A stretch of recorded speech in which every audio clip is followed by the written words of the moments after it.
Now, good afternoon, Mr. Stephen. Good afternoon, my lord. The next witnesses giving evidence this afternoon are Charlotte Waite and David McCall, both of whom represent the British Dental Association Scotland, and they are giving evidence together as a panel of two. Very good. Good afternoon, Miss Waite and Mr. McCall. Afternoon. Right, you're going to be asked some questions by Mr. Stephen, so fire away. I'm obliged, my lord. Charlotte, if I could start by asking you to confirm your full name, please. Yep, Charlotte Waite. Thank you. And David, if I could ask you to do the same, please. David McCall. Thank you. And now the British Dental Association Scotland has previously provided a written response from July 2024 to a Rule 8 request that was made by this inquiry. For the record, the reference number for that is SCI-BDA XXX-4032. Just to reiterate at the outset that everything that's in that Rule 8 response and also the accompanying documentation which the BDA has provided will be taken into account by this inquiry, even if we don't touch on each and every aspect of that in your oral evidence today. And just a gentle reminder also that the hearings are being transcribed by stenographers, so please do try and speak slowly and clearly, and I will endeavour to do the same. All right, thank you. So to begin with then, you're both here today to represent the British Dental Association Scotland, is that correct? Yes. Thank you. And I'll call it BDA for short, just to save time. Can I start then? We'll come on to your roles in a minute, but for now, could you, one of you, describe in headline terms what the role of BDA Scotland is, what it does? Yes, I can do that. So the British Dental Association is the professional association and trade union for dentists practising in the UK. As health is a devolved matter, we have offices in all of the devolved nations, including Scotland, and BDA Scotland is the voice of dentists in Scotland. BDA Scotland and its elected committee members seek to improve conditions for the delivery of dental services across Scotland, negotiating directly with the Scottish Government. We also seek to influence other key decision makers, and our duty is to promote the interests of dentists, advance the art, science and ethics of dentistry, and improve the nation's oral health. We place members at the heart of everything we do. We bring dentists together, supporting our members through advice, education, and represent their needs. We are committed to supporting our members throughout their professional lives, using our influence to benefit our members, the dental profession and patients. And we aim to share our collective knowledge and expertise and place members at the heart of everything we do. We are owned and run by our members, and all of our income is reinvested to benefit the profession. Thank you. Thank you very much. Can I ask if you know the size of the membership, whether that's in the UK-wide or specifically in Scotland? So the size of the membership, yes, we do know, but as an organisation that's commercially sensitive, so we don't tend to publish the breakdown of our membership. Okay, but it's be fair to say that the membership is drawn from all aspects of dentistry, is that correct? Yes, so we represent dentists from all cohorts. So there are, we'll be talking a lot about general dental practitioners today, but there are hospital dentists, public dental service dentists who are salaried, academics, the armed forces, and dental students.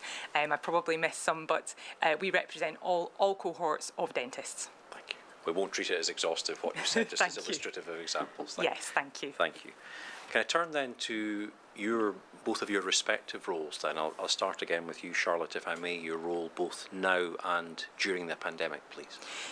So my role during the pandemic, I am a registered dentist and I was working clinically during the pandemic, but I worked as a community dentist in England during the pandemic, so I wasn't working in Scotland, and I wasn't in my current role, so I wasn't the BDA Scotland director during the time that the inquiry is covering.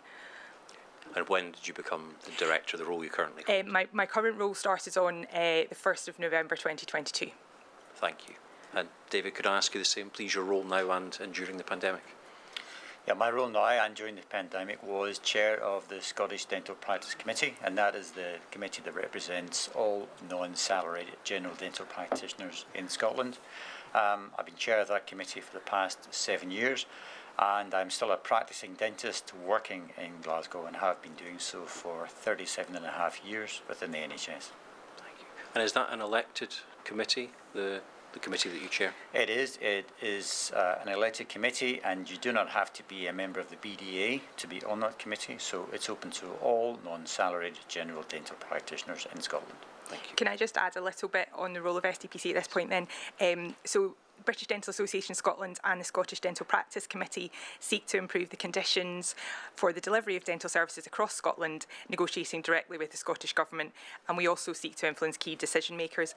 Our committees meet regularly to consider the issues affecting the dental profession and patient care, and BDA representatives take these issues forward into negotiations, discussions with Scottish Government and the range of bodies responsible for the delivery of health and social care. Thank you. Thank you. Now, David, if I heard you correctly, I think you said that committee represented all non-salaried general dental practitioners. So would I be correct in saying that their status would be as self-employed contractors? Is that right? Yeah, that's right. We are contractors and we are self-employed. Yeah. Thank you. I'll start then with the beginning of the pandemic. Logical place to start, perhaps, and the closure of dental practices for face-to-face treatment. Now, on the 23rd of March 2020, the Chief Dental Officer wrote to NHS Dental Services to advise that all routine dentistry would cease from close of play that day. Now, I don't intend to go to the detail of that letter, but for the inquiry's record, the reference for that letter is SCI-BDA XXX-40 and 12. But a paragraph 135 of the Rule 8 response, which BDA Scotland has provided, that states that when dental practices were so instructed to close for face-to-face treatment of patients, there was insufficient communication from the Scottish Government to the committee, I think, that you chair, David, the Scottish Dental Practice Committee. And then at paragraph 136, the Rule 8 response states that the committee felt it necessary to write to the Scottish ministers about that. So the first question I wanted to ask was, what were the representations that the BDA was making to the Scottish Government at that time, at that early period in the pandemic, and why? David? So at that time, it was extremely worrying for practices being in a contracted situation about what was going to happen. You know, we directly employ our staff, we treat millions of patients, and we were really concerned that we'd been told to close our practices. There was a real hiatus of decision making both from health boards and the Scottish Government about how we were going to move forward with that. And we just had to act on our own intuition. We had to set up our phone system so patients could be triaged properly before the health boards could start developing hubs where we could refer people for immediate or emergency treatment.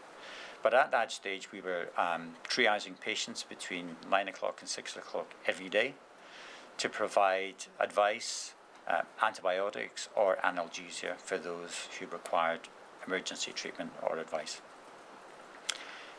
Eventually, the health boards and Scottish Government did get their act together with some advice for us. But until then, we were kind of left in the dark about what to do. And we felt that we had to write to the then Minister, Joe Fitzpatrick, to encourage the Scottish Government officials to engage with the Scottish Dental Practice Committee on a weekly basis, because we had ever-changing guidance. It was almost on a daily basis with regard to cross-infection and prevention, and how we were going to progress in terms of funding and keeping our teams together and ensure that there was going to be an NHS dental service at the end of the pandemic.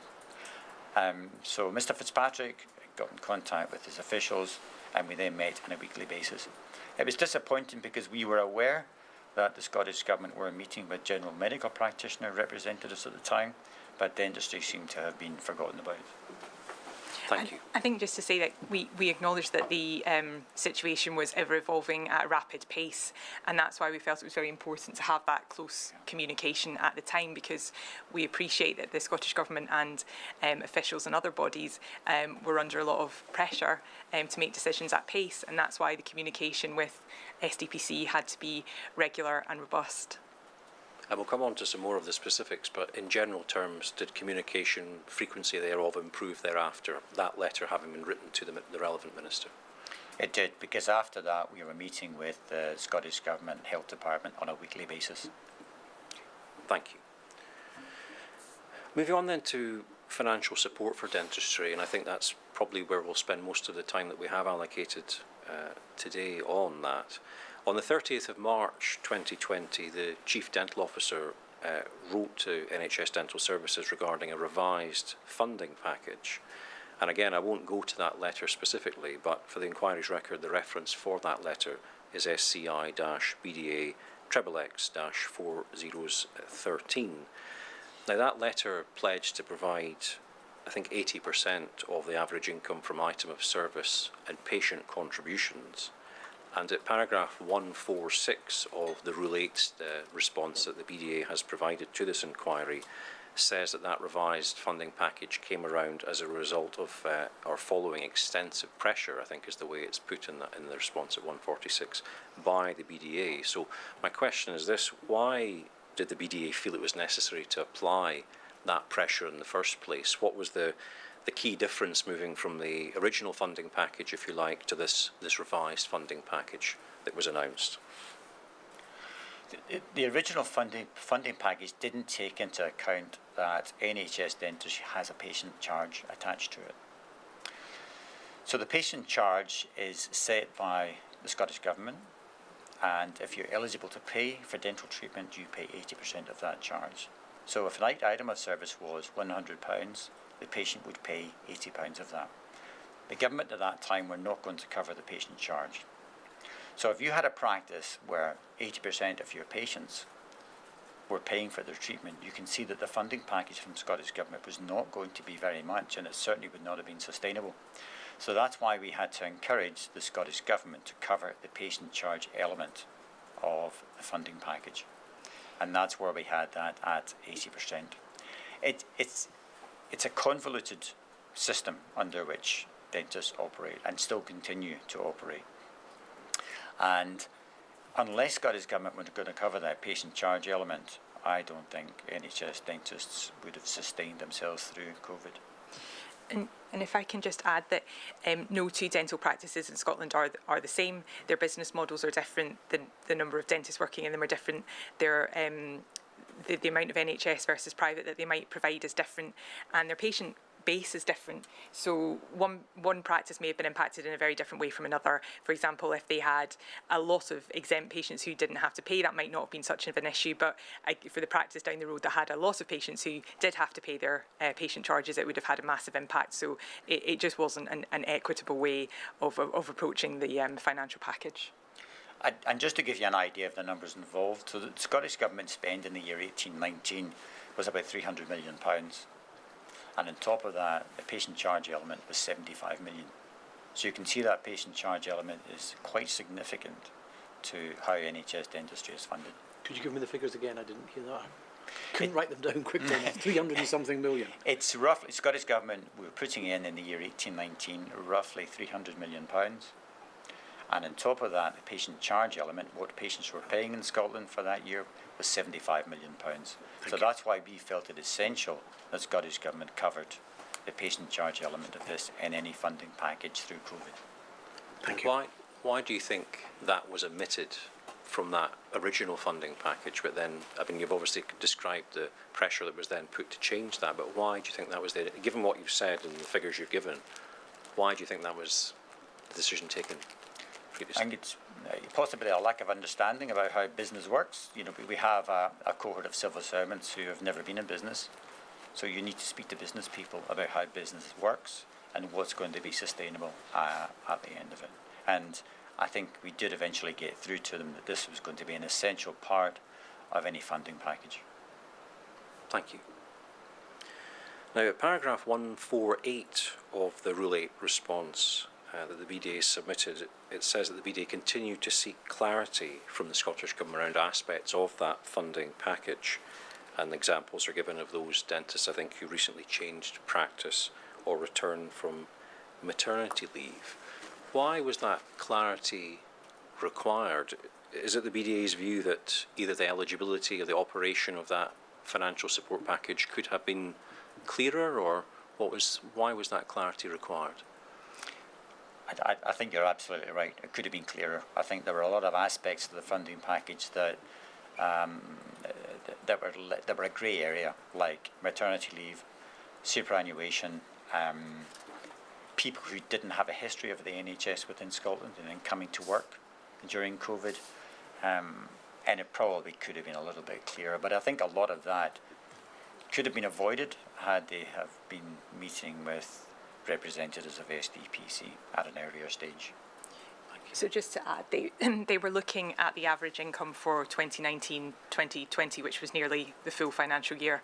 And I guess that, they perhaps thought that was reasonable for the majority of people, having not thought about the sort of certain circumstances that would be difficult. For example, recently moved practices, return from maternity leave, where they may not have that income information for the previous year. So it probably worked for most people, but there were situations where it didn't, and obviously it was very important that we brought those forward and made representation for those dentists. And again, that's why obviously discussing what was put forward as quickly as possible was key to these decisions being made.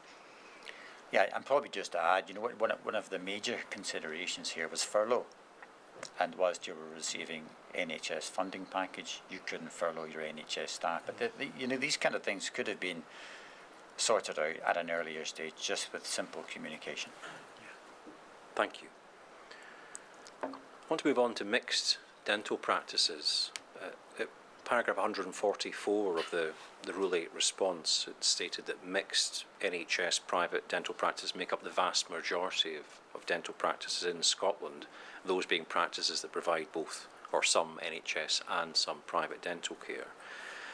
And then at paragraph 162 of the same Rule 8 response, it states that those mixed practices faced particular financial pressures during the pandemic. Would you be able to explain what those pressures were and why it was that mixed practices in particular were facing those? I think it's important to understand that nearly all practices are mixed because the NHS does not provide dentistry for all. There are things that are not available under the NHS that patients want. And if your business model was 50-50 NHS private, for example, the 80% of the 50% was probably not going to be enough to sustain the practice through COVID. And again, I would still stress there was a lot of uncertainty about how long we were going to be in this situation, and we were actually in this situation for much longer than we thought. I think everybody thought in March, this is only going to last 3 months, 6 months, but it didn't. It lasted much longer. And the ramifications we're still feeling the ramifications of that. So I think any mixed practice model was particularly worried because they were not being supported on that private element. Out with the local authority grants and bounce back loans, that kind of stuff. There was still a lot of ongoing uncertainty. And I think in relation to eligibility for some of the Scottish Government support, there were issues for dental businesses and dental practices, the business element of the private part of them, and whether they were able to access, for example, the employee retention scheme, the business interruption loan schemes. And a survey that the BDA did later on in the pandemic said that a lot of dentists had applied and were unable to access that kind of support. So I think it was particularly challenging. And as we say about furloughing staff, most of the staff in the dental practice would be providing the private and they just work for the dental practice. So if you were furloughing staff, it was very challenging to say, well, you're furloughed because that's the private bit of what you deliver and not the NHS bit of what you deliver. So it was complicated to work out. And I think it was a time of great anxiety for those practices to understand how they were going to be able to keep their businesses sustainable and financially solvent. So do you think that mixed economy then of dental practice, was that something that was sufficiently understood then when these financial support measures were put in place? No, absolutely not. No, because there was great variation even with local authorities about who could claim some of their grants, because it seemed to be you could claim it if you were a partnership or within a corporate structure, but it seemed to me that sole traders who owned the practice were not eligible for this grant, and there was great, as I say, variation in local authorities and how they treated that. Thank you. And Charlotte, you mentioned anxiety. Was that becoming known to the BDA through its membership? I think you mentioned a survey. Was that was the message that you were receiving at that time? Yeah, absolutely. We went out to practices, dentists, to find out what the impact of the financial measures were having on their practices and what they thought it would mean for them moving forwards, and what packages they had been able to access, so that we haven't had an evidence base to go back to Scottish Government and explain the issues. But that's one way that we gather evidence from our members. But also, members use the BDA. They call in, they take advice from us. So we were aware of those kind of calls coming in, and obviously we have our representative committees that are our eyes and ears, and they all have their networks too, and they bring forward the issues that were on the ground. And I think the representative structures worked extremely well to give us intelligence rapidly about the impact that these decisions were having on the dental practices and their ability to deliver NHS care or private care. Thank you.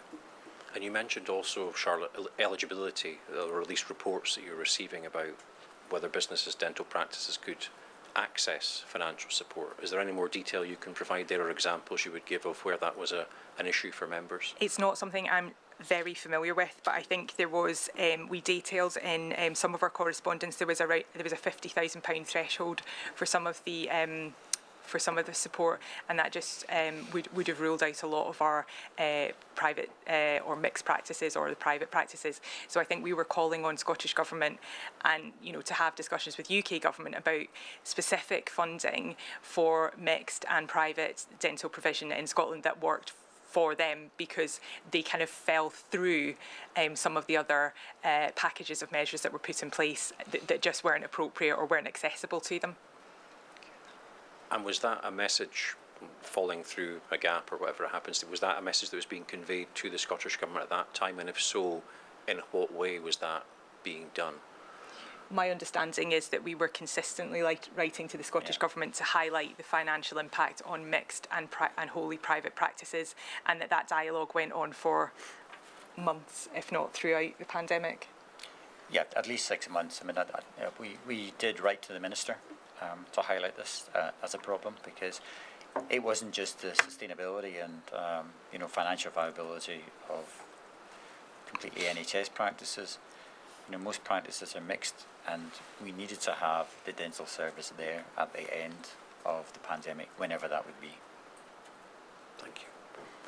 I mean, certainly in respect of private dental practices, which we can move on to now, the BDA kindly provided a copy of a letter that was sent to the Cabinet Secretary for Finance at that time in April of 2020. Now, again, I'm not going to go to it in detail today, but the reference for that is SCI-BDA XXX-4016.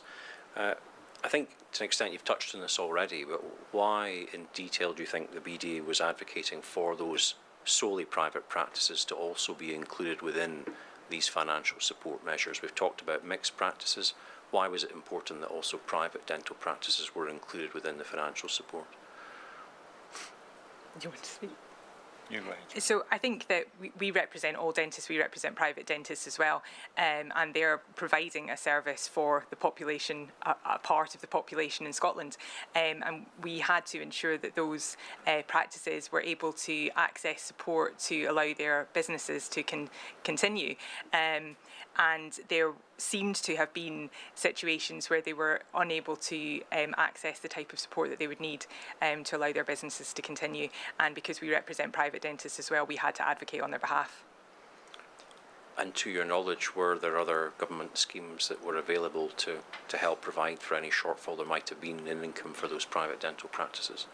In the other countries? No, sorry. Was there any other schemes, government schemes, that were available to help those in private dental practices that may have been facing a shortfall in their income at that time? I think that the information that came from the Chief Dental Officer was and the Scottish Government was that they should look at the Scottish Government information, that they should be seeking to find out what financial support they could access, the same as other businesses in Scotland, and that's what they should be exploring. But as I said, I think that there was certain thresholds and certain eligibility criteria that meant that for some private practices that was not easy to access, and that's what the feedback that we received from our members was telling us, that it wasn't always particularly easy to access that support. Thank you. And so to your knowledge, there was no direct funding that was made available for those private dental practices? Not to my knowledge, no. There was none. No. There was no direct. I think they could access anything that other businesses could have accessed, but there was no direction, certainly from Scottish Government, about what they could access other than what Charlotte has already said. Thank you very much. I want to move on then to a little bit further to the reopening of dental practices, and specifically fallow time.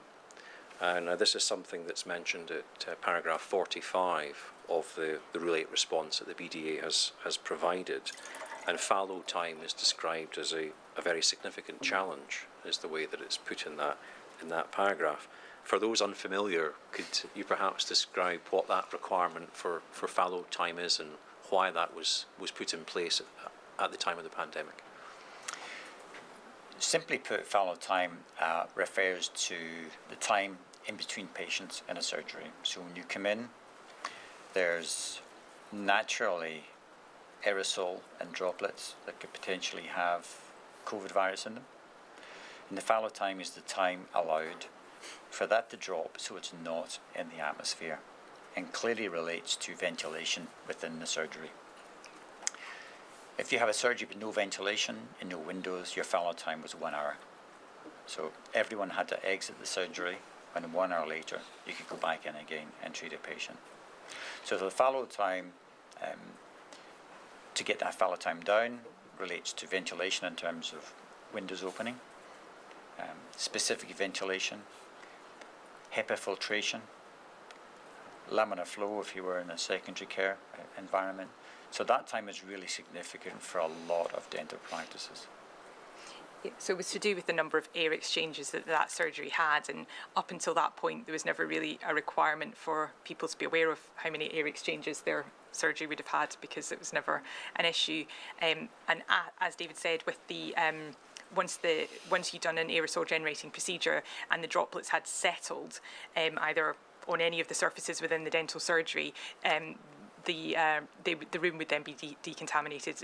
There was very strict cross-infection prevention and control measures. So again, that took a little bit of time as well to then go through and decontaminate the room before the next patient could come in. So you'd finish with one patient, you'd close the door, you'd mark your fallow time down, then you'd go in, decontaminate the room, then you'd set up to start for the next patient. And unless you had multiple surgeries which were empty and you could work between different surgeries and opening and keeping other ones closed, your fallow time would massively impact on your throughput of patients. Yeah, I think the ventilation within surgeries and general healthcare environments is interesting, because I think it's detailed in the building regulations from 2006. So really, all surgeries and healthcare facilities generating aerosol generative procedures really should have had at least 10 air changes an hour from 2006. But for some reason, it had never been implemented. Thank you. In paragraph 46 of the Rule 8 response, it states that on the 27th of November 2020, I think you, David, as chair of the relevant committee, wrote to the Scottish Government seeking capital funding to allow practices to invest in the ventilation systems which you've just been talking about. For the inquiry's record, the reference to that letter is SCI-BDA XXX-4030. Why was that capital funding being sought, and how would that assist with fallow time, reducing it perhaps? If we increased the air changes per hour in the surgery, we could reduce that fallow time and we could see more patients. The problem we had at that time was what to do in terms of ventilation. We had companies contact dental surgeries for ventilation, and the quotes ranged from £5,000 to £35,000 to install proper ventilation. So we needed direction and clarity about where we needed to go. Clearly, practices couldn't invest £35,000 per surgery when we didn't actually know what the standards would be. That's why we got in contact with Scottish Government to see if there was something we could do in terms of simple ventilation, until we actually had some clear guidance about what we needed to do, not just for dentistry but general healthcare as well, in terms of ventilation. Thank you. And was that financial support forthcoming, and if so, when did that occur? Yes, we did have some grants and allowances in order to provide increased ventilation within the surgeries. But we had a lot of discussion with Scottish Government in terms of what we could do in the short term.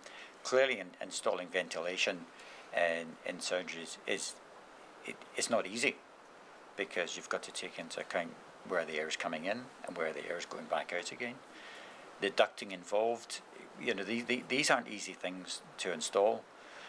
And on a simple basis, we explored HEPA filtration, so high efficiency particulate air filtration, in terms of machines that we could put into the surgery.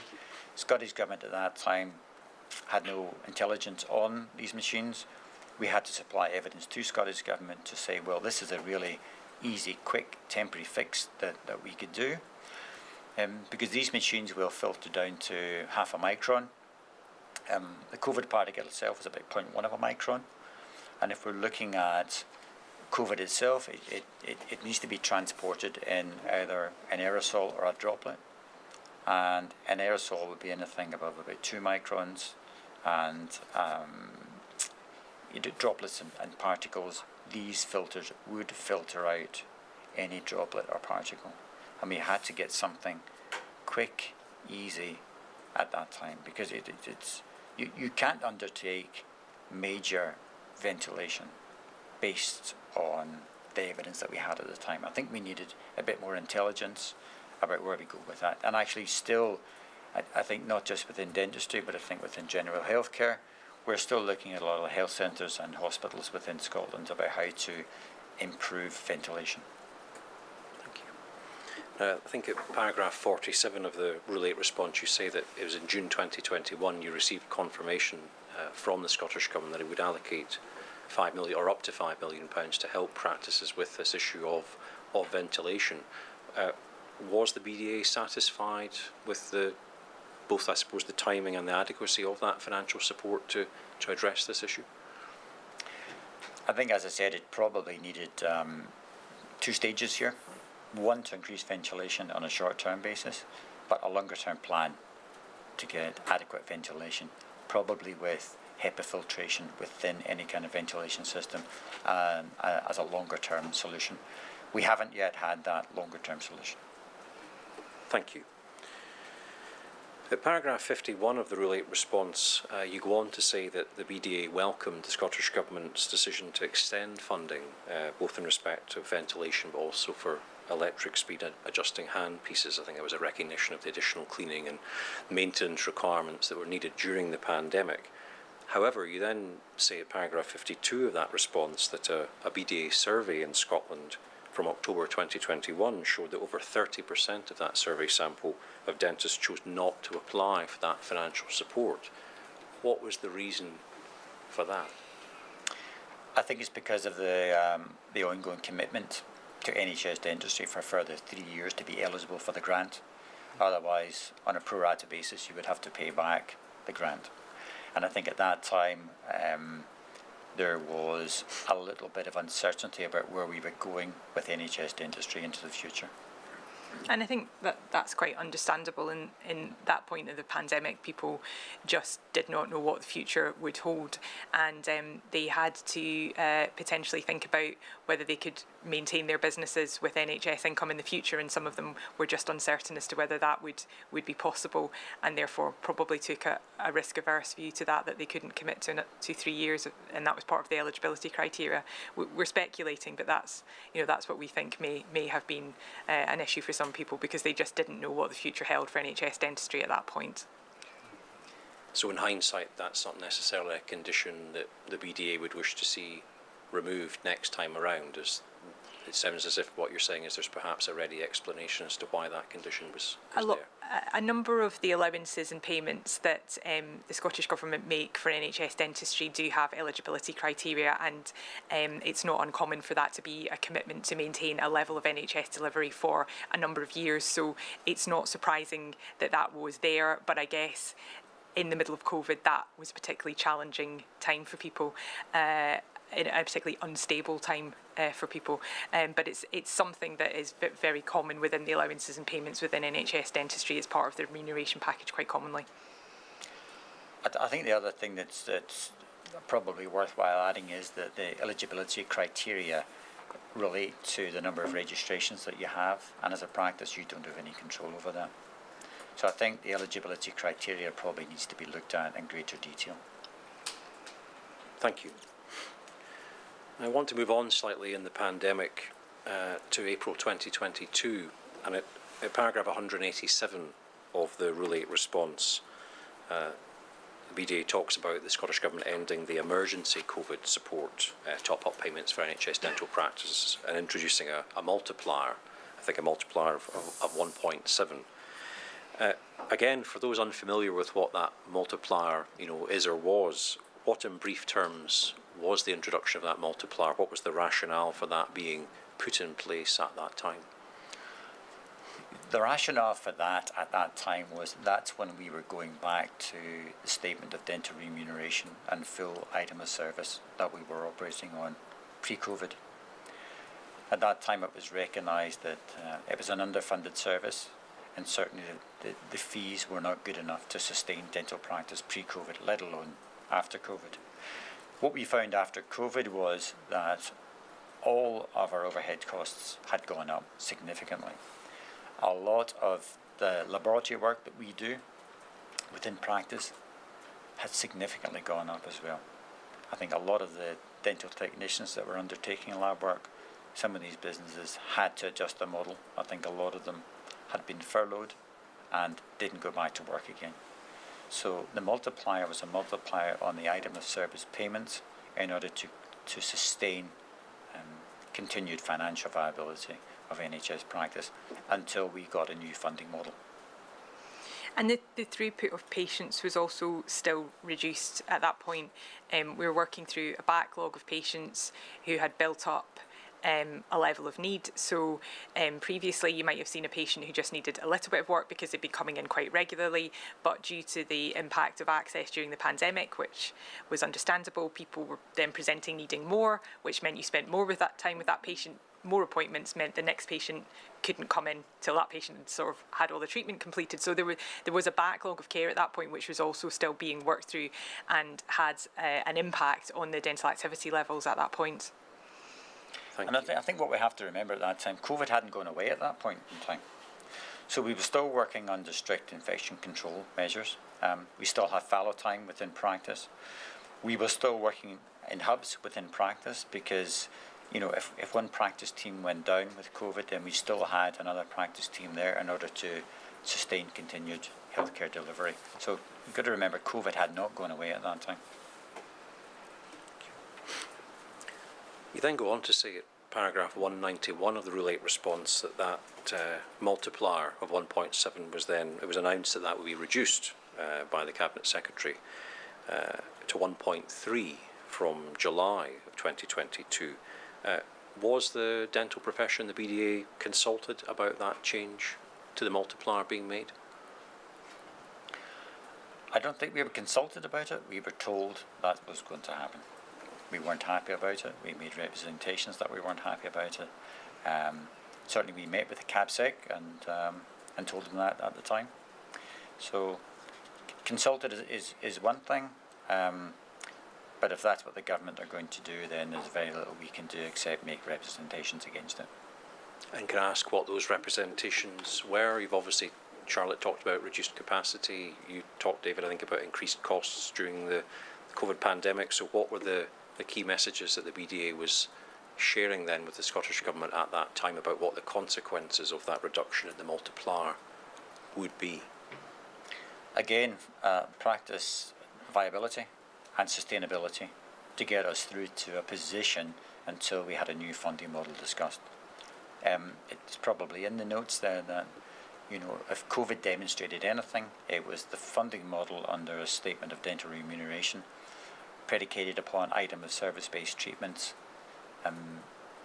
was not going to sustain dental practice. We needed a new funding model. And I think what we said about NHS dentistry was, as David was saying, that the dental inflation costs were increasing, and coming out of COVID, people were just telling us that certain items that they were delivering in the statement of dental remuneration were just, they weren't covering the costs anymore. And dentists, we were concerned that dentists were having to make difficult decisions about whether they could sustain those levels of commitment to NHS dentistry, or whether they'd have to look at different funding models to be able to sustain their businesses moving forward. And if the Scottish Government wanted sustainable, equitable access to NHS dentistry, then they needed to ensure that there was appropriate funding to allow those businesses to continue. And did the BDA see any result because of that reduction, the multiplier, for example, an exodus of dentists? Did anyone leave the profession as a result of what happened at that time, or not? I think what's been shown since COVID is that the NHS was not an attractive place to work before, and it certainly isn't now for a lot of people coming into the profession. You know, recruitment and retention continue to remain our biggest challenge. So there has been reform which is out with the scope of the inquiry timing-wise. So there has been reform to NHS dentistry since, which came in on the 1st of November 2023, which I appreciate you won't want to talk about. But, you know, I think that a lot of the pressure and the representation that we put to the Scottish Government throughout COVID meant that we moved into that negotiation space afterwards, which has meant that there has been a change to the way that NHS dentistry is funded in Scotland.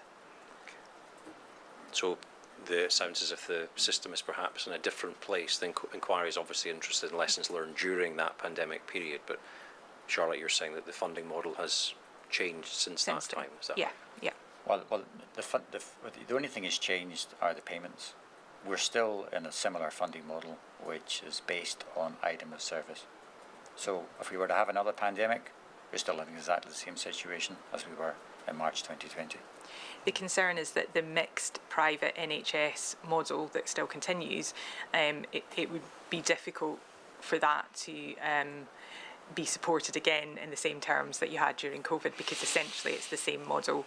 We negotiated different costings to the model, but as David says, the model remains the same. Thank you. And at paragraph 53 of the Rule 8 response, I think it states that the need for immediate investment has receded, but there should be consideration of future-proofing dental practices.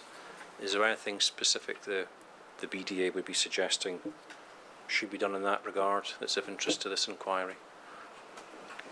I think what I alluded to before about ventilation still hasn't gone away. I think we still need to address that. And the fact that we are still on an item of service based model within a statement of dental remuneration remains a concern, because we don't have any plan if this ever happened again. We'd be in exactly the same situation.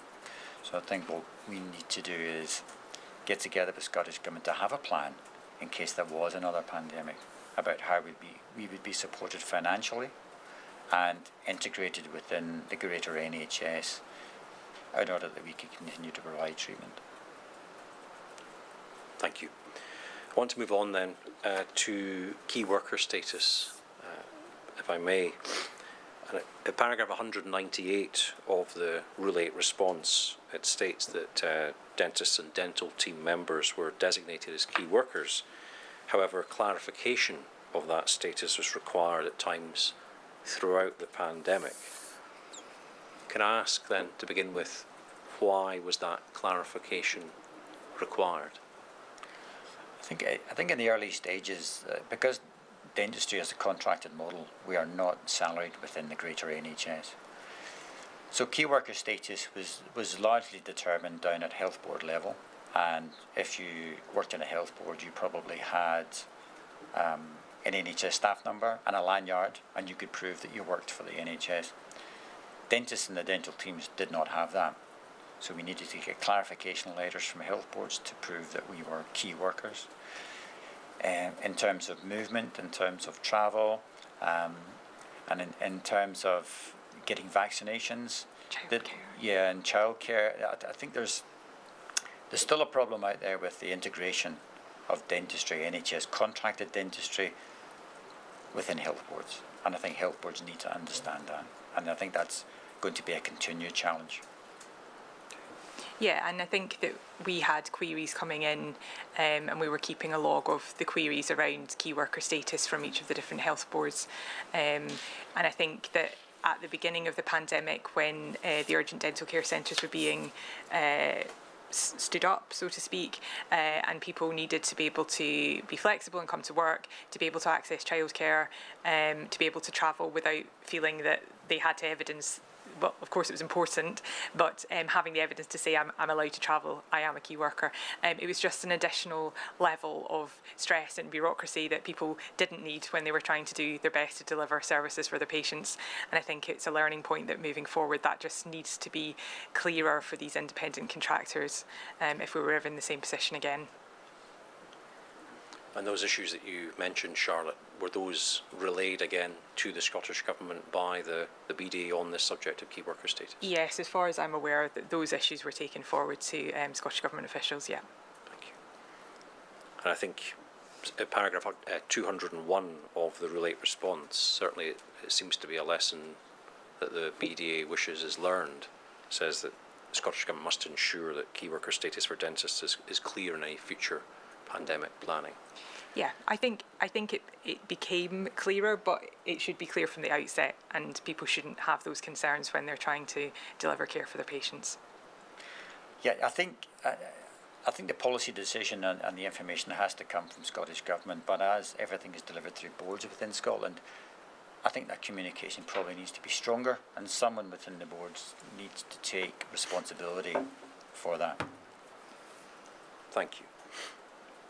I want to move on now to guidance.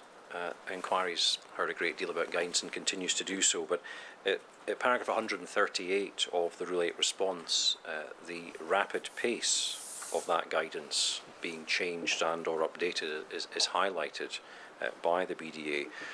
Are there any particular examples that you would draw to this inquiry's attention of any particular challenges or issues for those working in dentistry in Scotland that they were facing in respect of guidance?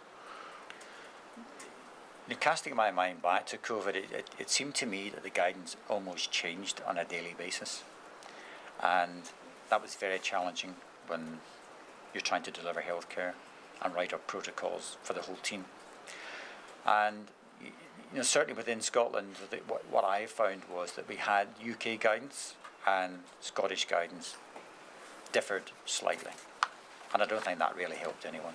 I think a unified UK approach to the guidance would have been a better way forward. And I think, again, we appreciate that the evidence base was emerging and that Scottish Government had to be agile, and when new evidence emerged that meant that there needed to be a change, of course that needed to be actioned, and the safety of our patients, our staff and the whole of the dental team was of the utmost importance. And we appreciate the background as to which this was happening and taking place within, but the BDA as well tried to help by collating the advice together, giving support and further information out to clarify to dentists what they needed to do, and we also developed some kind of one-stop shops of the guidance, and we updated those to help practices to be able to implement the guidance that was coming out, because it was rapidly changing. And was the BDA being given the opportunity to input into that guidance before it was published by the Scottish Government? David? No, we didn't really have any input into that guidance. A lot of that guidance came from RHI and some other bodies direct to Scottish Government, and Scottish Government would put out the guidance. So we had to then look through the guidance, interpret it, and try and implement it within practice. So we were trying to support the profession to implement it, but we would not be providing the evidence base, and we appreciate the Scottish Government was using the relevant bodies to inform those decisions. As one example, it's not strictly speaking guidance, but at paragraph 43 of the Relate response, I think you talk about the issuance of an interim statement of dental remuneration, which is something you've mentioned, David, already, for practices on use for reopening. And I think at paragraph 44 you go on to say you were given little opportunity to comment on that. Was that something that was fed back to the Scottish Government at that time, that the BDA perhaps should have had an input into that before it was released? I think Scottish Government at that time, were providing us with information and notes of previous meetings, and sometimes that would come in the day before the meeting. It's a typical Scottish Government tactic to do that. So to provide you with an 83-page document, the night before, the day before a meeting, isn't really conducive to trying to get to a harmonious position between the BDA and Scottish Government.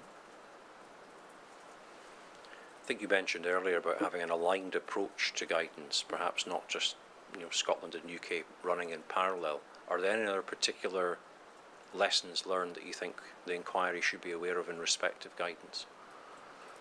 I think just what I've said. I think it's very difficult when, for example, Scottish Government were talking in different phases at that time, and England had a different phase. So phase 1 in Scotland was a different thing to phase 1 in England, and that certainly doesn't help when we're trying to deliver healthcare within practice.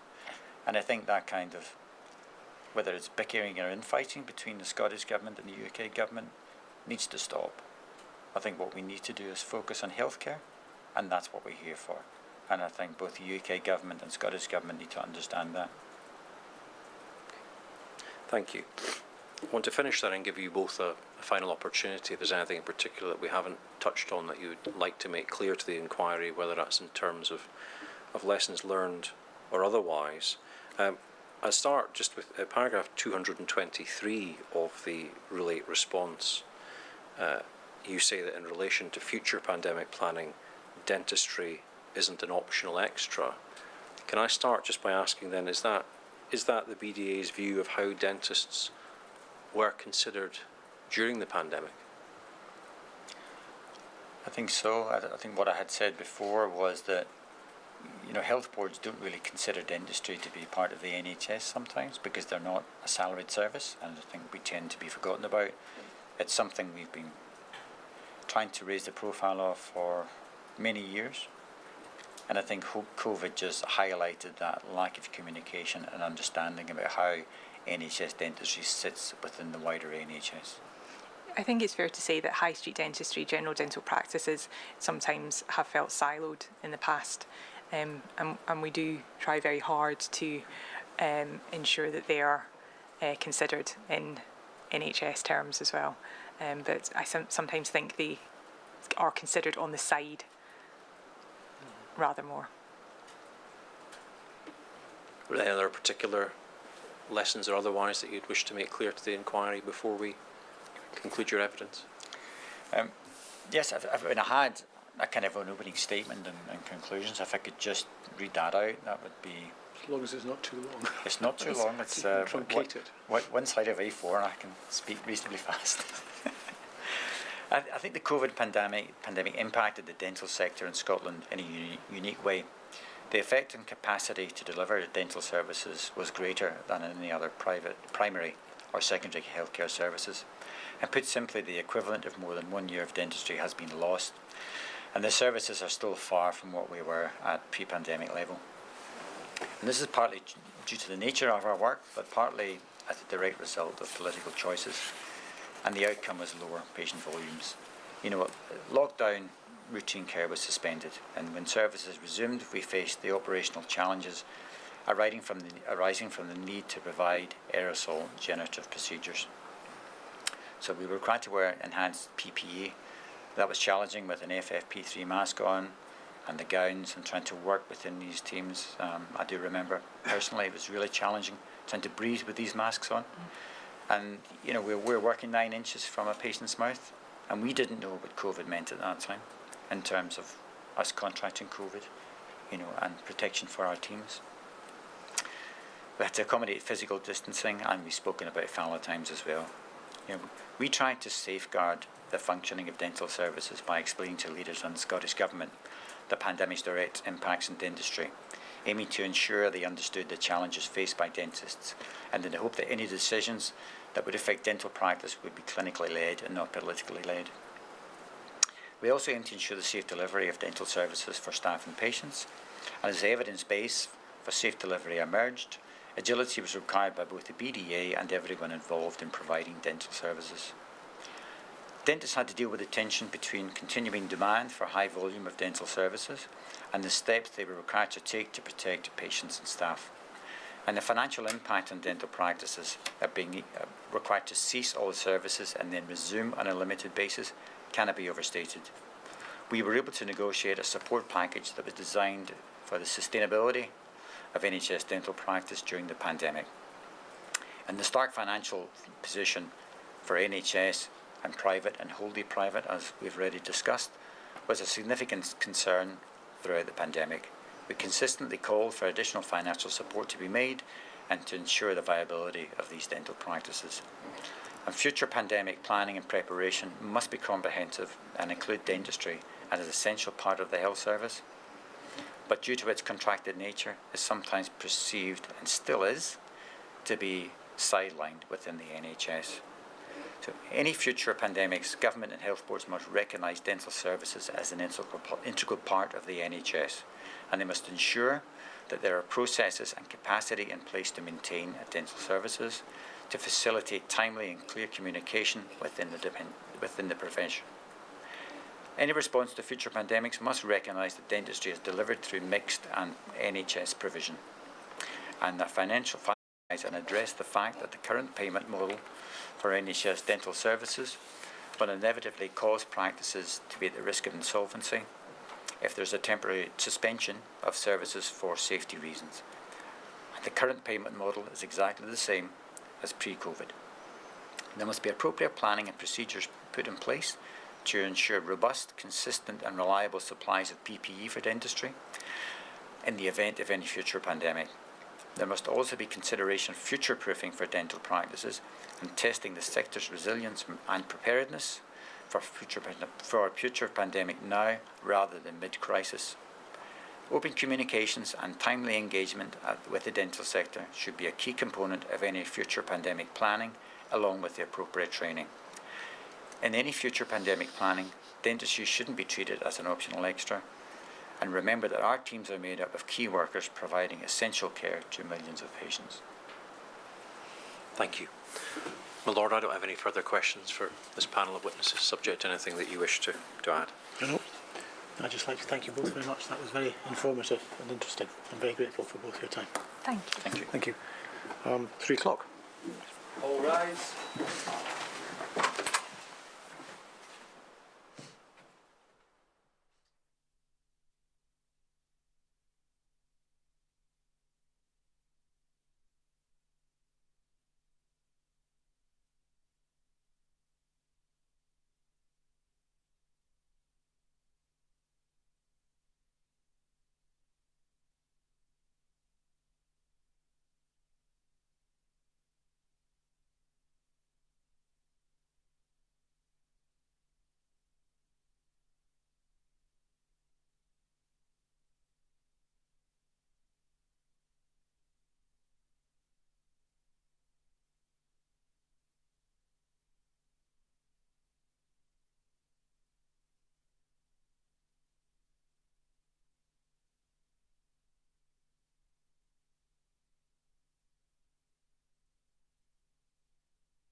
Right, now, My lord.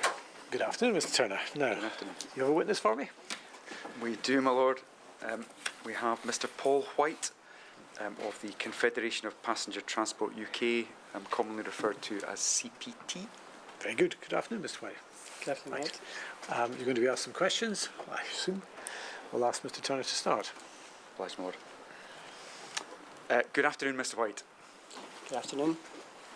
Before I start, just a wee reminder, today's hearing is being transcribed. The stenographer would greatly appreciate if you and I both try to speak slowly and clearly, so I will try, and if you could do that as well, that would be good. If I could ask you, first of all, just to state your full name. Paul White. Thank you. And you've provided, or rather CPT Scotland has provided a response to a Rule 8 request that was issued by the inquiry, is that correct? That is correct. And for the record, my lord, that is reference SCI CPT SCO1.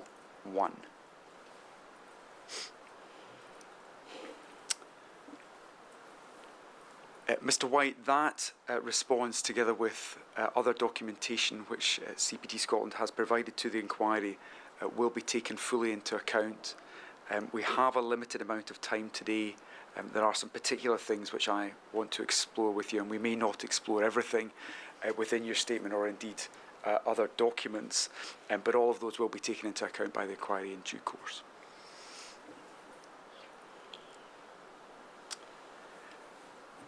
If I could first ask you some questions about CPT Scotland and your involvement with them.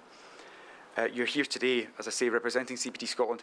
What is your position with the organisation? I'm the director of CPT Scotland, the Scottish branch of our UK organisation. Thank you. And how long have you held that position? I have held that position since 2019. And what does that involve? What does that position involve?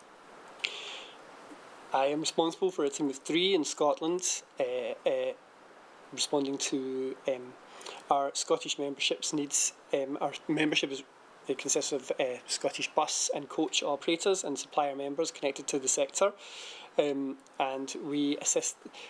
Transport policy is largely devolved, so we assist them in making representations to the Scottish Government. We are the recognised voice of the sector in negotiations around schemes such as the concessionary travel scheme and the network support grant and other schemes that are administered nationally. We also provide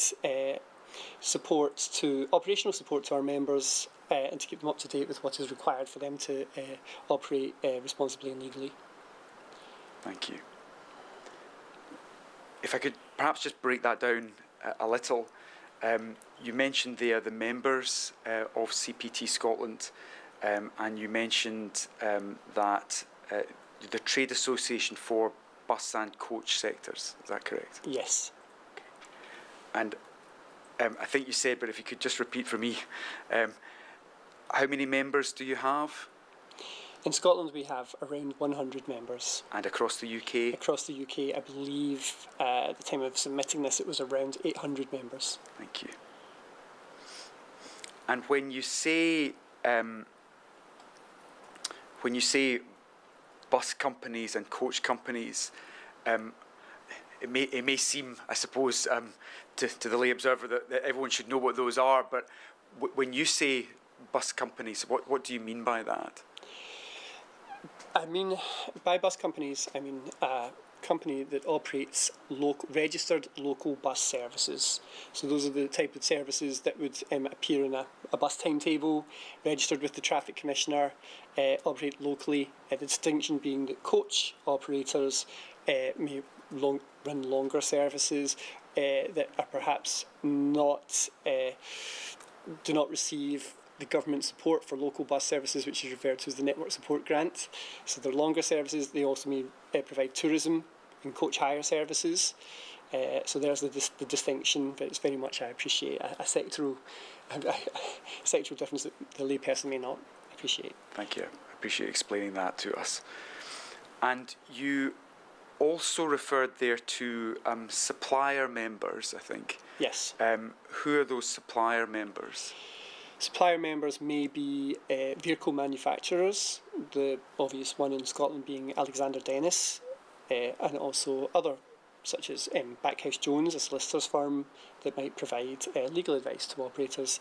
So those connected with the production of vehicles and the support of the sector, but they do not actually run bus or coach services. So those are organisations providing services and goods and effectively services to the sector, yes. And I know you refer to those as your supplier members, but are you their representative body for those, or do they tend to have other organisations who would represent them? They would tend to have other organisations to represent them, but find the benefit of being a member of CPT access to a larger customer base. So when you're talking about representing your members, again, not to put words in your mouth, but are you predominantly talking about the bus and coach side of your membership as opposed to the supplier side of things? I am predominantly talking about our bus and coach members, but if I look to an issue such as vehicle decarbonisation, then the views of the member, Alexander Dennis, for example, are clearly sought and represented to government and other stakeholders. Thank you.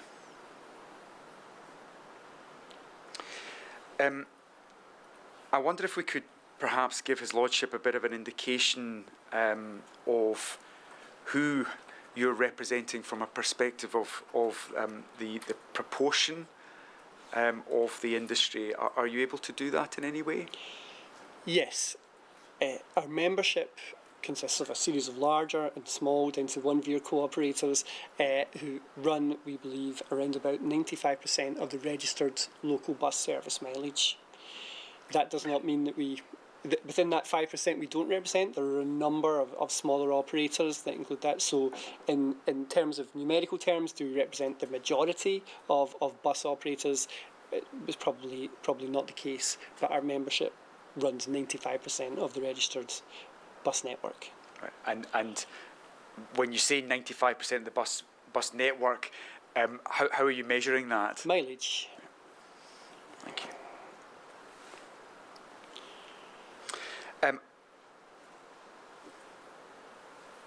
We're obviously here today, Mr. White, to discuss the COVID-19 pandemic. And one of the big things which we're speaking to a number of witnesses about is guidance.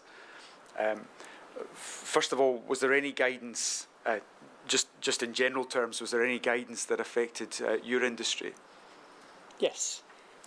And if I could ask you perhaps about the development of that guidance, were CPT Scotland involved with any development of guidance? Yes.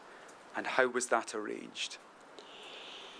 From the outset of the pandemic, we were in discussion with Transport Scotland and the Traffic Commissioner and our local authority colleagues through the Association of Transport Coordinating Officers to assess the role for the bus sector.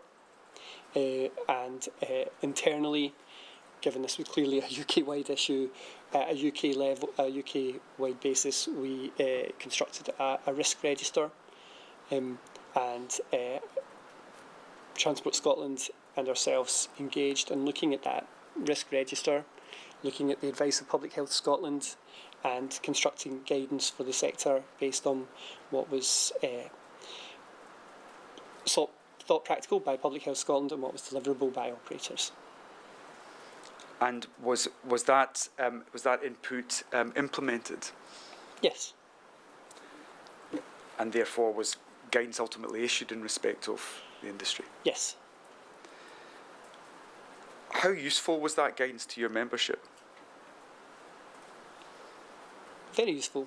A good way I looked at it is that we have a small number of members who are of a size to have within their leadership teams experts to look at these operational matters and to conclude what might be appropriate for those businesses and be aware of, be involved in CPT's work. But we have a number of smaller members who do not have that expertise, to have that knowledge, and whilst we would try and assist those members as best as possible and communicate to them, it was very useful to have Scottish Government provide guidance so they knew exactly what was expected of them. You've obviously mentioned a number of organisations that had input into that guidance. Were there any health professionals involved, do you know? I believe so. And in your discussions or in CPT's discussions regarding the guidance, were there any issues that arose that you found problematic?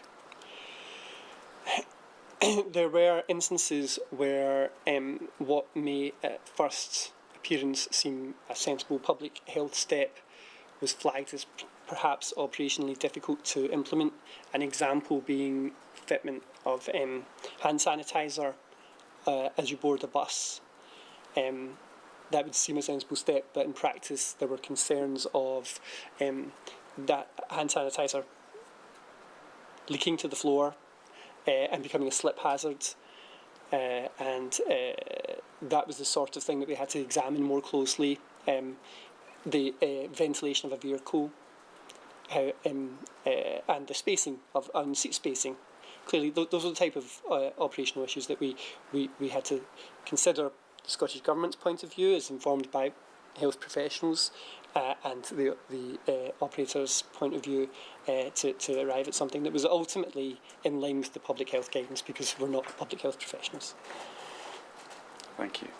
And did you feel, in respect of the design of the guidance, did you feel that the right balance was struck?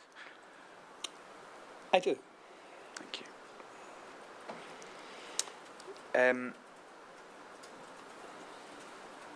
I'd like to talk to you now about the implementation of that guidance, if I can. The inquiry has heard on a number of occasions over the course of the pandemic, rules were being applied in respect, particularly where we got to the point in the pandemic where different local authorities were providing different levels, as it were, in terms of the response.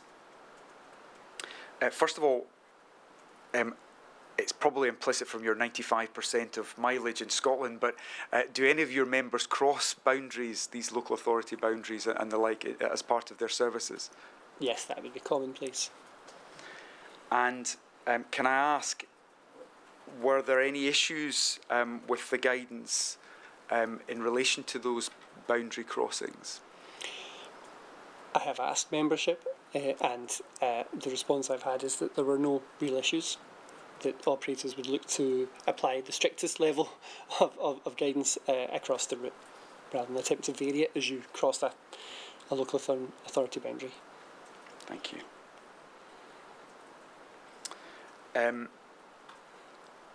Part of the implementation of that guidance, of course, your members are only one side of the relationship in terms of a bus. A bus is only good if it's carrying people, and the members of the public are the other side of that equation. Were there any concerns raised in relation to the involvement of the public in relation to the guidance that was being issued? Yes. And what were those? The wearing of a face mask aboard a bus, which was categorised as an enclosed space.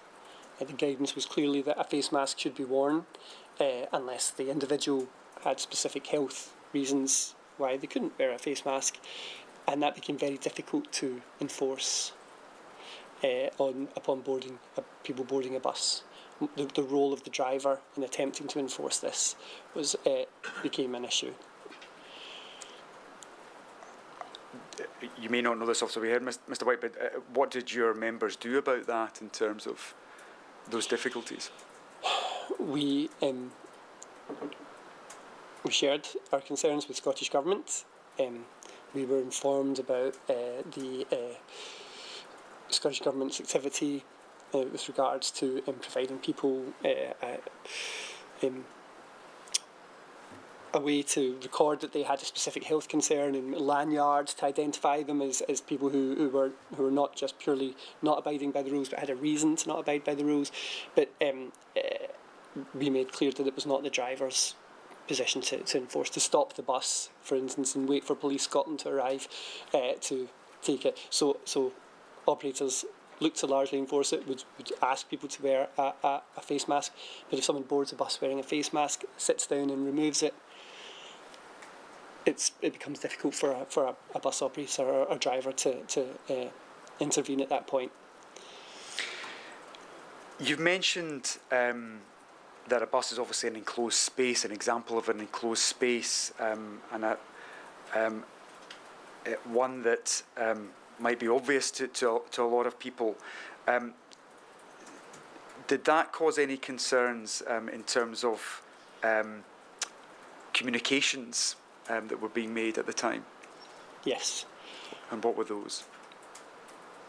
Bus became shorthand for an enclosed space, in our view, by some of those who were most used for public communications, such as the National Clinical Director, who would maybe use, say, and avoid or wear a face mask or avoid enclosed spaces such as a bus.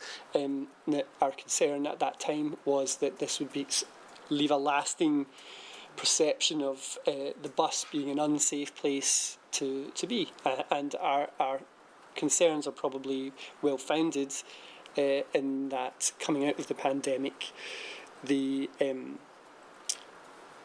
patronage levels associated with the concessionary scheme for older and disabled people were heavily suppressed and remain suppressed, and we believe through surveys of older and disabled people and vulnerable people that the concerns about the safety of travelling on a bus to their health is maybe dissuading them from returning to usual patterns of use. Thank you. So we've talked about CPT Scotland was involved in the creation of the guidance. Once that guidance was issued, were you involved in the dissemination of the guidance in particular to your membership? Yes. And how was that done? We have, as any trade association would, regular communications with our membership.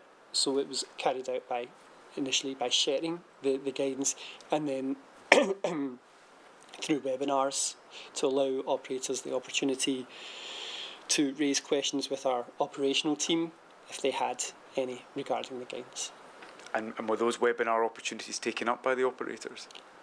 Yes. Excuse me. And what sort of information were you passing on to the operators? What was expected of them in terms of passengers and the use of face mask, ventilation, the cleaning, enhanced cleaning of a bus, citing examples of good practice where they existed. Those were the type of the approaches to blocking out seats to meet the distancing requirements. So those are the type of operational matters that we may have looked to cover. Thank you.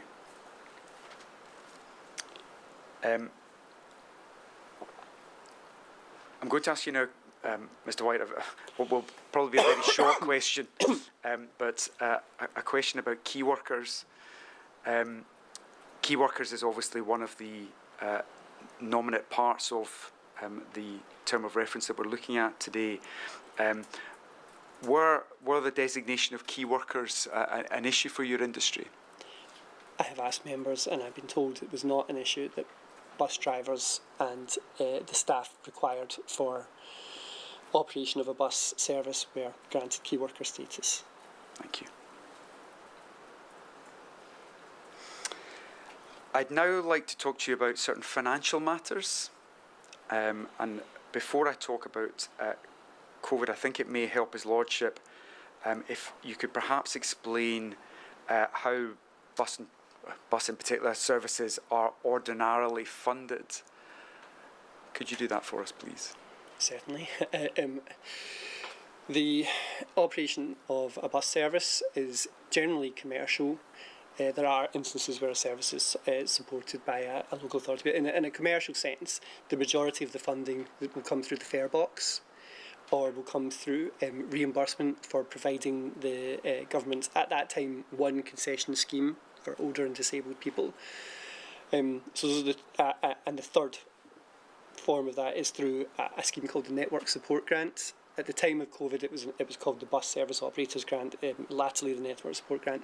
And that, if you have run a registered local bus service, you receive 14.4 pence per kilometre from the Scottish Government to assist in providing, keeping fares low and running services, marginal services that may otherwise not be commercially viable. We've talked a number of times about registered bus services, and you mentioned those are the ones that sort of appear on timetables, etc. Were there any changes to the registered bus services during the COVID pandemic? Yes.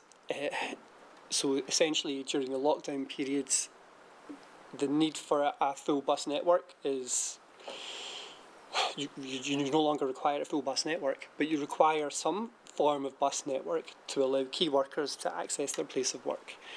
So quite quickly, this was accepted by all parties, and Scottish Government and CPT looked to what funding would be required to enable a percentage.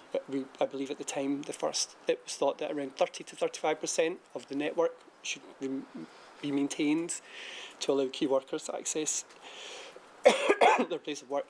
Now, bus services have to be, as we talked about, registered bus services. The Traffic Commissioner has a role in the registration of bus services, and there's a process for registering or deregistering. In discussions with Traffic Commissioner and with our local authority colleagues through Association of Transport Coordinating Officers, it was agreed to shorten that to allow for short variances for the cancellation of services that were not required, for the variation of services that were required. And just by way of comparison, ordinarily a change to a bus route, how long would that ordinarily take? 10 weeks. 10 weeks. And during the COVID period, by contrast, how quickly were these changes being made? Short notice registrations, maybe a week, 3 days to a week.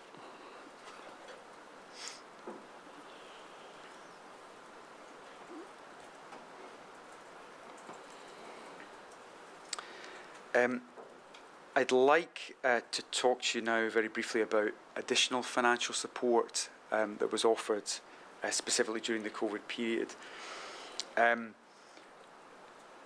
For ease, I'm going to split your membership, I think, because we're talking about broadly three groups: bus operators, coach operators, and the supplier members.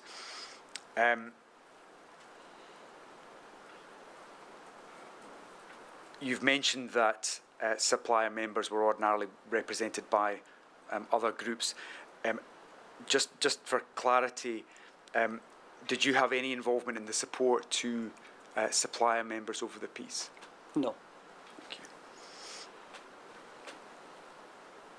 Okay. With respect to bus companies, could you tell His Lordship about the financial support that was available to them? Certainly. Initially, to allow for the continuation of a percentage of the network, two pots of money we've already referred to: the concession scheme and the bus service operators grant / network support grant. It was thought that continuation of payment of those schemes on a pro rata basis, so what would linked to the amount of patronage that you would have expected and the reimbursement you would have expected from the scheme, would allow for the continuation of those services to meet the fact that the operational costs of the service provision, the largest two factors of which are the drivers' wages, and fuel would still be as was, but there would be very little fare box revenue. So that enabled that emergency funding. Enabled the sector to provide the reduced network through that period. And in terms of that support, was that something that government did proactively, or was that something that you had prompted? At that time, when everything was happening so quickly, I think we were certainly calling for it to meet the government's ask that a network was retained. But I believe we were pushing on an open door, essentially. The government accepted this and as we moved through the pandemic, there was a closer inspection of the finances, what was required, what could be essentially bought for what support was required to as we looked to ramp up the network. But through those early phase, I can't criticise Scottish Government. They were willing to provide that support. And how long did the financial support continue for? The financial support in different forms continued until, I believe, March 2023. Thank you.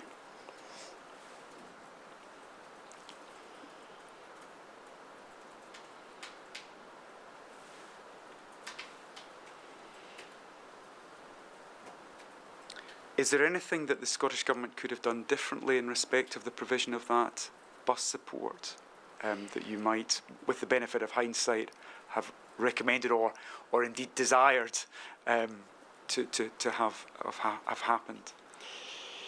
With the benefit of hindsight, I believe we arrived at that point of time with Transport Scotland not fully understanding the business model or the operational costs of a bus network.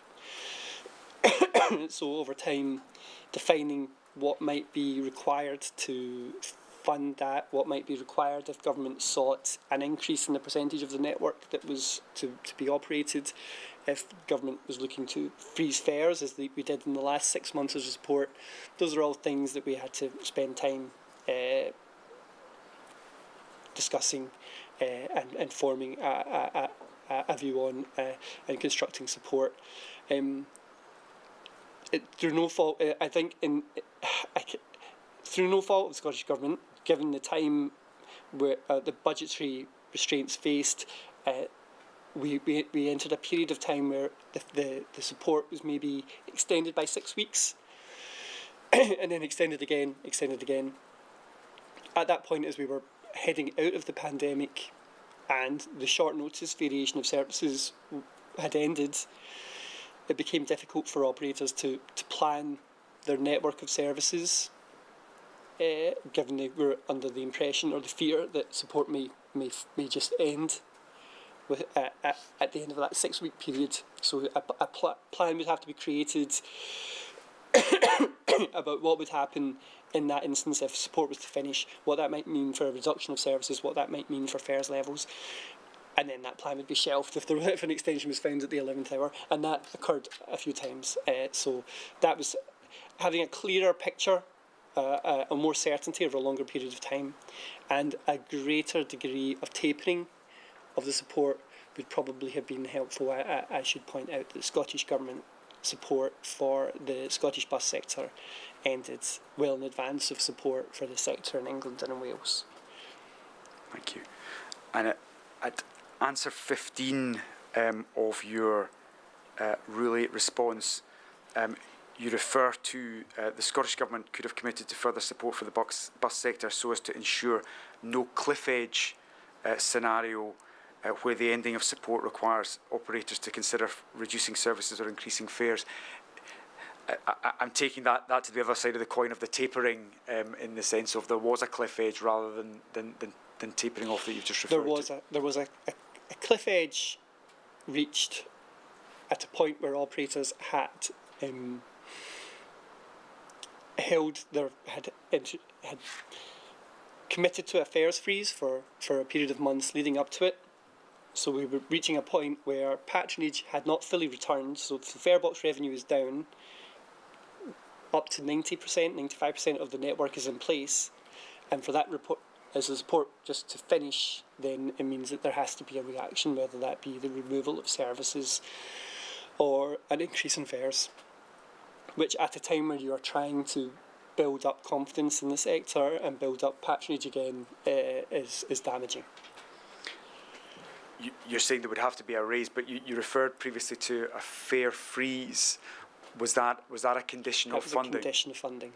So in fact, the ability of bus operators to raise fees was actually restricted at that time? Yes.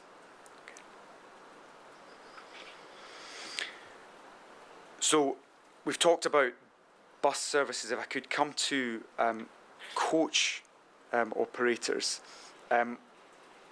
were they in a similar position insofar as was money forthcoming at the start of the pandemic? No.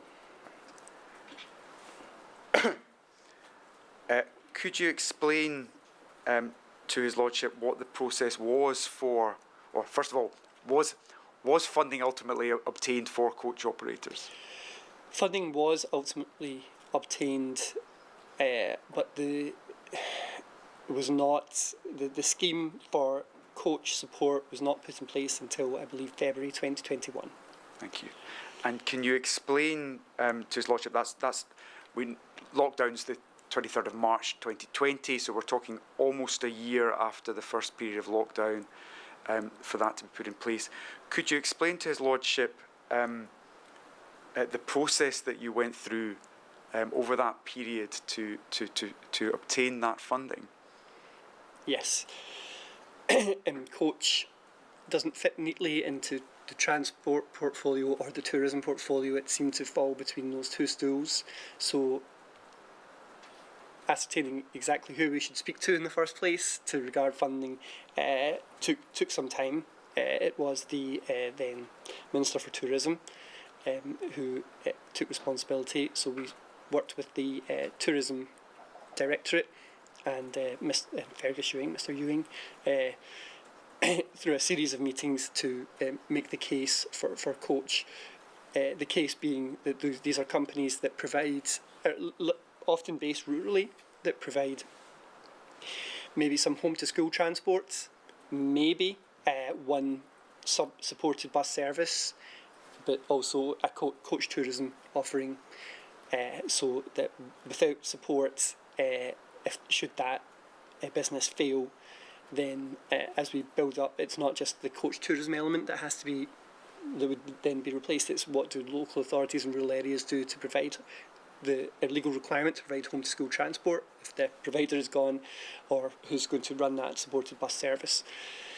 Through a series of meetings with Mr. Ewing and his officials, we made a case based on supporting on those that operated the majority of their business as coach tourism. It took a bit of time, as in the first instance, government was keen to see whether the UK government would take action to support the sector that would qualify for the whole of the UK. That was not forthcoming. So we then worked with the tourism officials and Visit Scotland to construct a scheme to support our Scottish coach sector. Worth noting that it was the only home nation that provided support for that sector. Thank you. And could we have document SCI CPT SCO number 2 on screen, please?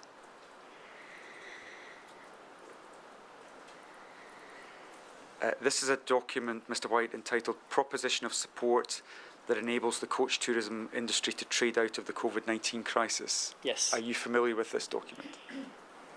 Yes.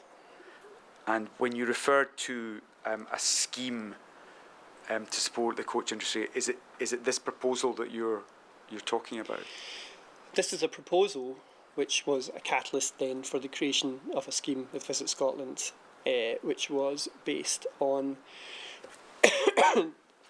for qualification you had to operate at least 55% of your revenue should be from coach tourism, and then the amount that you could receive through the scheme was based on the Euro standard of your vehicles. So you had to operate either Euro 5 or Euro 6, which refers to the emission standards of the coach. So it's the most modern vehicles, the least polluting vehicles that would qualify for this this support.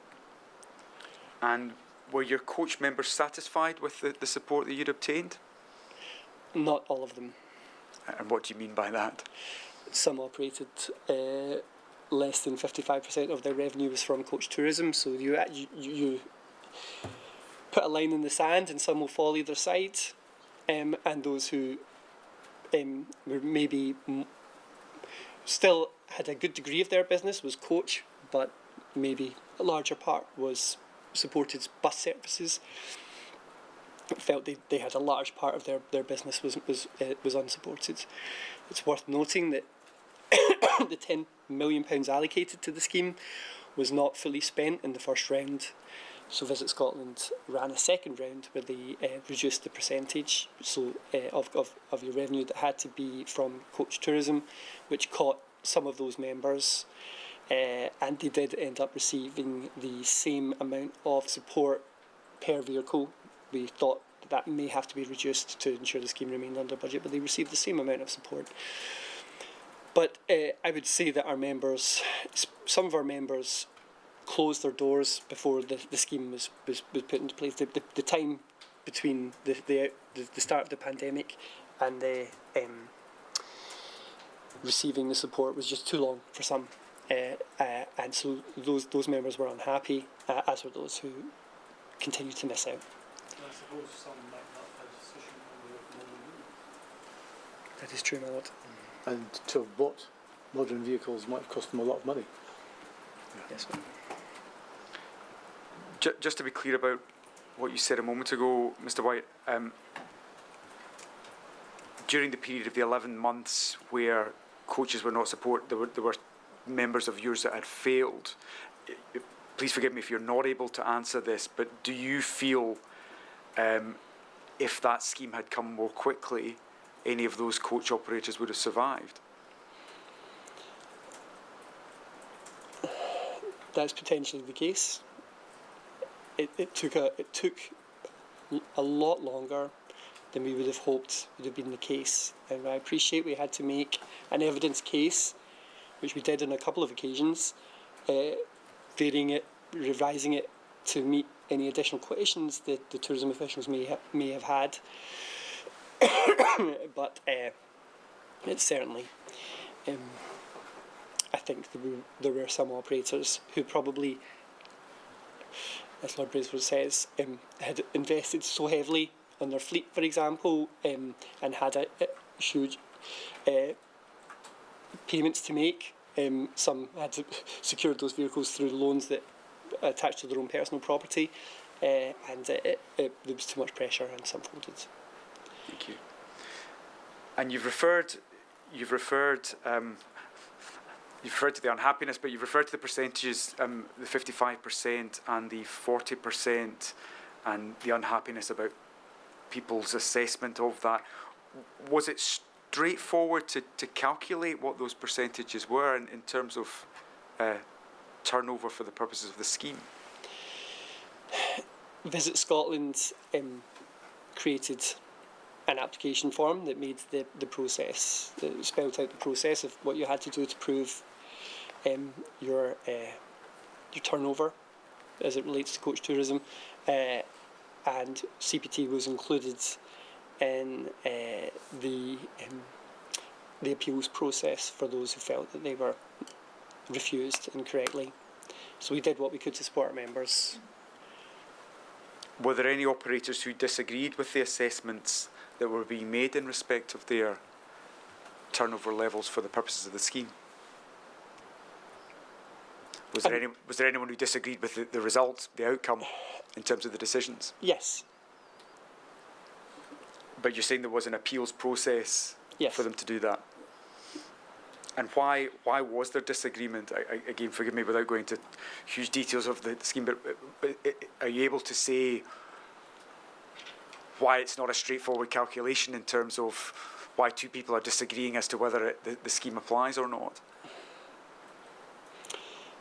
I think some took issue with the percentages, some took issue with the how they were expected to divide costs, and I can't really go into any more detail because I wasn't.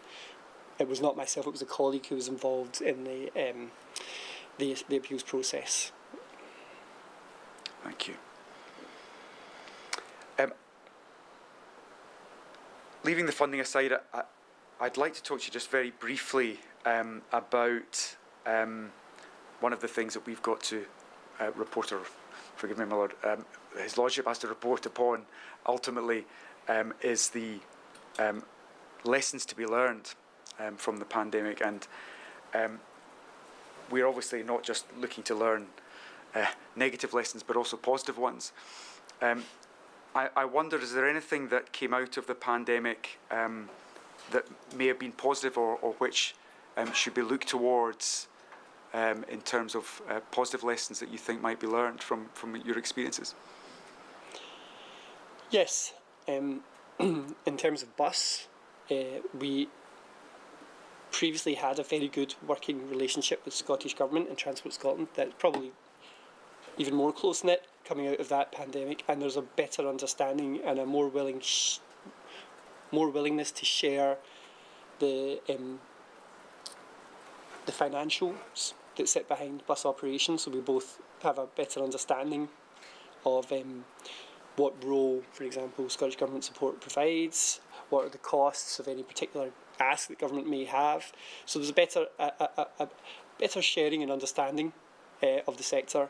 And in terms of our coach membership, this is a sector that really, as is appropriate to say, flew under the radar of Scottish policy for a long period of time, because there's very little that impacts upon it within Scottish powers, devolved powers. But now they have a better understanding of why it's positive to be politically aware and engaged in the process, and I see that within our membership, and a better understanding from the Tourism Directorate of the valuable role coach and coach tourism plays for Scotland. Thank you. Could we please have the Rule 8 response back on screen? And again, answer 15 on page 11.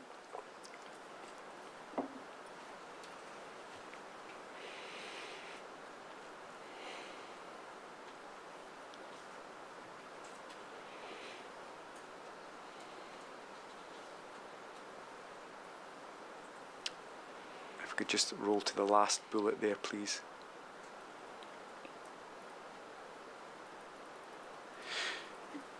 You've made reference there, I say you, I keep saying you, Miss White, apologies, CPT have made reference there to consideration of road space allocation. Could you tell us what you're talking about in that regard? Yes. So congestion is a big issue for our sector.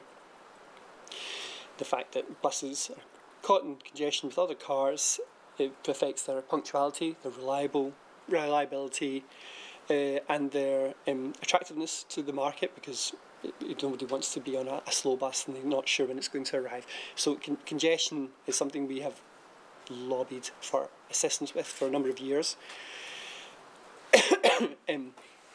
Through lockdown, we saw operators who continue to run services, what the actual running time of a service might be if you take it out of usual traffic, and the running time may be reduced by 30%, which is huge. And through that period of time, we saw Sustrans deliver a series of active travel infrastructure projects, which cycling and walking, we are part of the active and sustainable travel solution to reducing carbon in Scotland. So we have no quarrel with walking or cycling. However, we felt that we were losing ground and probably limited road space. And if more had been done, as was done with a walking and cycling, to introduce what may have been temporary measures initially with the plan to review and make permanent if they were successful, then we could have greatly improved the running speeds of our members' services.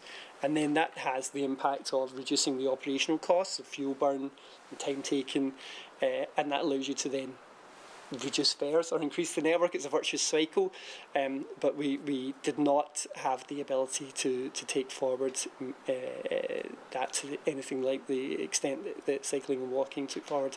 And what we have seen is, since the pandemic, congestion is bad and is probably even worse now than it was pre-2020. So we regard it as a missed opportunity.